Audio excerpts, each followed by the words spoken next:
यदि सभी आत्मा ईश्वर के अंश हैं, तो ईश्वर ने हमको अपने से अलग क्यों किया? इस जगत का निर्माण क्यों किया, जिस कारण हम सभी को पुनः ईश्वर प्राप्ति के लिए इतना प्रयास करना पड़ रहा है?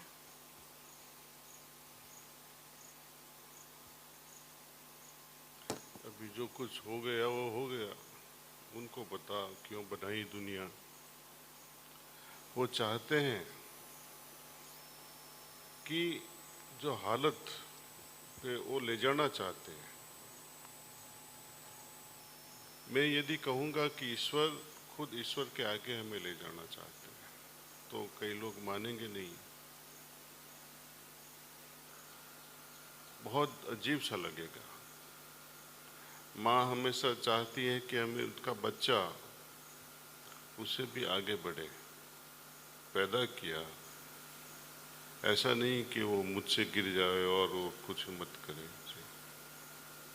माँ बाप की यही उम्मीदें होती हैं कि अपने बच्चे खुद आगे बढ़े।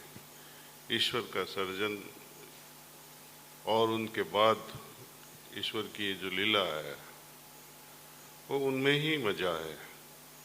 कई लोग आगे जाएंगे, कई लोग पीछे जाएंगे। चॉइस अपनी अपनी है। उन्होंने पूरी स्वतंत्रता दी है। आपको चाहे आगे बढ़ सकते हैं।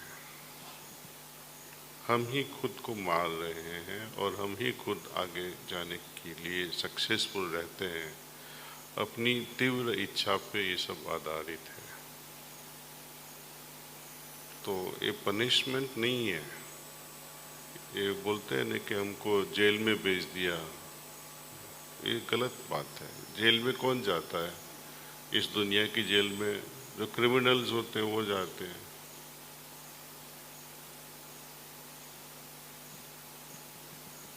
हम वही टेंडेंसी रखेंगे विचारों से भी, तो ये जेल बना रहेगा। यदि हमारी टेंडेंसी रहेगी कि हम ईश्वरमयी होना चाहते हैं, तो ये दुनिया स्वर्ग बन जाएगी। ये अपने अपने मन पे आधारित है। किसी ने हमको क्या बोलते हैं, जेल में नहीं डाला है। जेल ही हम खुद बनाते हैं।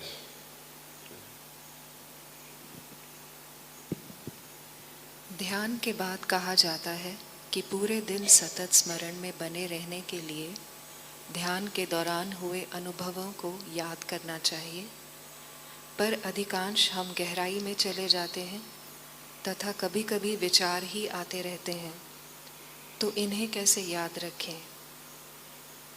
क्या बार बार या लगातार अपने प्रत्येक कर्म के दौरान मालिक को याद करना या मन ही मन उनसे मार्गदर्शन लेते रहना सतत स्मरण नहीं है?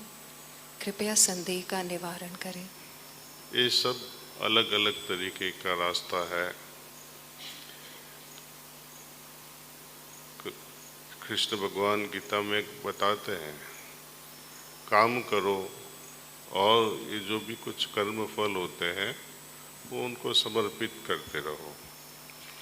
इस दुनिया में भी जब भी हम काम करते हैं, मालिक को याद करते करते करो। सोचो कि हम उनके लिए कर रहे हैं, और ये नहीं समझ में नहीं आता है तो बोलो कि हम इसलिए कर रहे हैं कि वो करवा रहे हैं।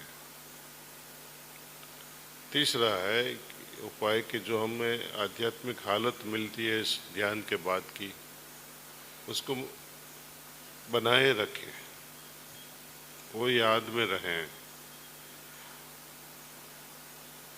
चौथा रास्ता है, जब भी हम काम शुरू करें तभी उनके साथ जुड़ जाए मन से, प्रार्थना के साथ कि मैं ईश्वर से जुड़ा हुआ हूँ। एक कॉन्शियस एफर्ट करना है।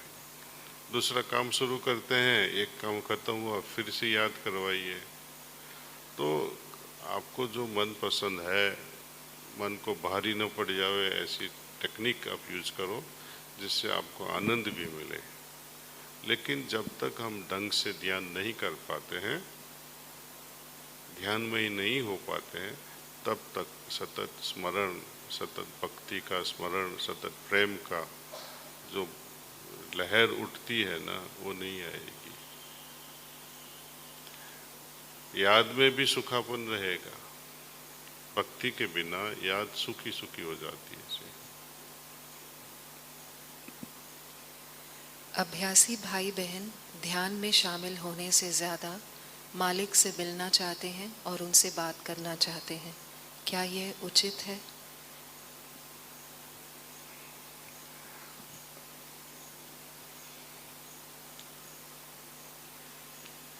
सबसे अच्छा तो ये रहेगा हमारे हृदय से हृदय का कांटेक्ट बना रहे। ये बाह्य औपचारिक हेलो नमस्ते आपके पाँव छूने का मन करता है, अपने हृदय से कर लो। आप जब छूते हो पाँव अपने बुजुर्गों के या गुरुओं के, यदि उसमें प्रेम नहीं है तो वो झूठा हो जाता है। यदि प्रेम है तो ये सब करने का, दिखावा करने का कोई जरूर भी नहीं है।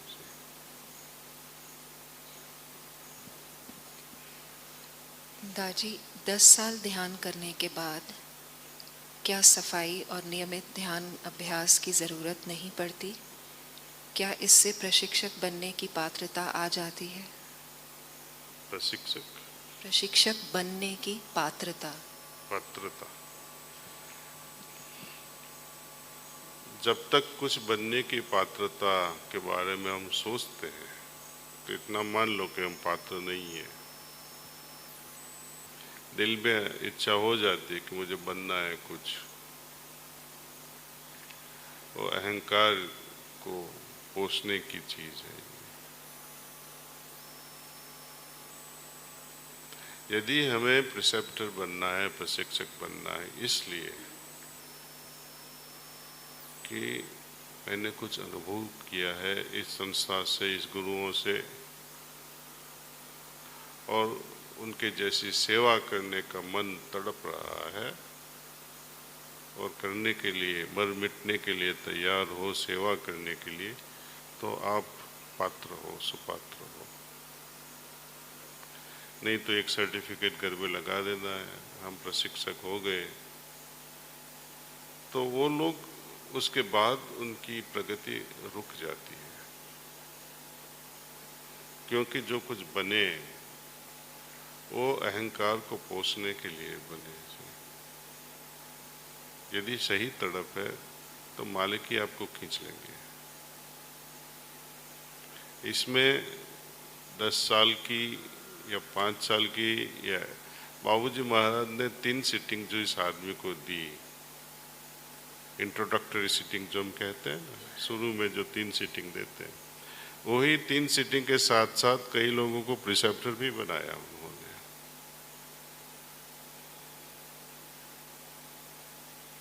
तो 10 साल की जरूरत नहीं है। मन साफ, सेवा करने की भावना, तो मालिक पहचान जाते हैं। आखिरी प्रश्न है दादी, कृपया मुझे बताएं कि गरुड़ पुराण में जो स्वर्ग एवं नर्क की यातनाओं, स्वर्ग के सुख एवं नर्क की यातनाओं के बारे में वर्णन किया है, जो कर्म के अनुसार मिलती हैं, यह सत्य है क्या?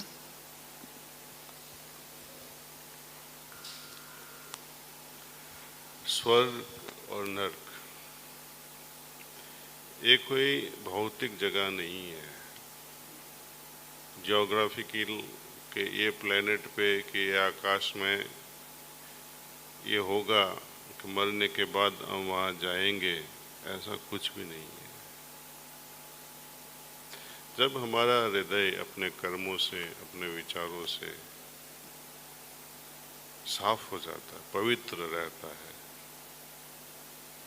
तो ईश्वर खुद उनके हृदय में आ जाते हैं, और जहाँ ईश्वर है वहाँ स्वर्ग है। स्वर्ग जाने की जरूरत नहीं पड़ती है, खुद ईश्वर ऐसे हृदयों में आ जाते हैं, उनके लिए सब कुछ स्वर्गीय हो जाता है। नरक तो उसका उल्टा एग्जाम्पल है,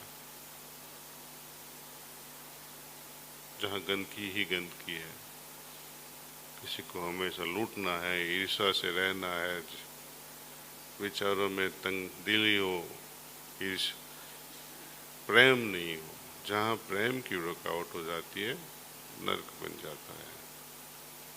जैसे कहते हैं ना, नदी बहती है, नदी रुक जाती है तो तालाब बन जाएगी, ये और एक दिन ये तालाब गंदा हो जाएगा, एकदम गंदगी हो जाएगी, स्मेल आएगी वहाँ से। तो जो प्रेम की गंगा जो है उसको बहना है। प्रेम जब रुक जाता है तो गंदा हो जाता है, उसमें नरक हो जाता है।